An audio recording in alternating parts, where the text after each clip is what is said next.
அண்ணா பல்கலைக்கழக மாணவி விவகாரத்தில் உண்மை கண்டறியும் குழுவின் விசாரணை அவசியம் என சீமான் தெரிவித்துள்ளார்.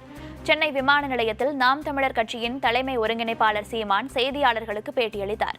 அப்போது பேசிய அவர், அண்ணா பல்கலைக்கழக மாணவி பாலியல் வன்கொடுமை செய்யப்பட்ட விவகாரத்தை தேசிய மகளிர் ஆணையம் விசாரிப்பதை வரவேற்பதாக தெரிவித்தார். மேலும் கைது செய்யப்பட்ட ஞானசேகரன் திமுகவை சேர்ந்தவர் என்றும் இதுபோன்ற குற்றம் இனி நடைபெறாமல் பார்த்துக் கொள்ள வேண்டும் எனவும் கூறினார்.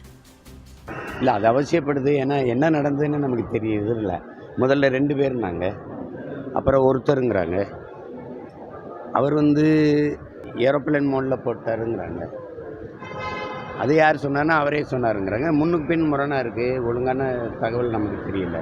அந்த அண்ணா பல்கலைக்கழகத்தினுடைய நிர்வாக அவங்களுடைய அனுமதி இல்லாமல் யாரும் உள்நுழைய முடியாதுன்னா இவரால் உள்ளே போக முடிஞ்சது? இப்போ இது ஒரு சரியான நேர்மையான ஒரு அமைப்பு இருந்து விசாரித்தா தான் நமக்கு தெரிய வரும். அதனால மகளிர் ஆணையத்திலேருந்து விசாரிக்கிறத நான் வரவேற்கிறேன். அப்போவாது சரியான உண்மை.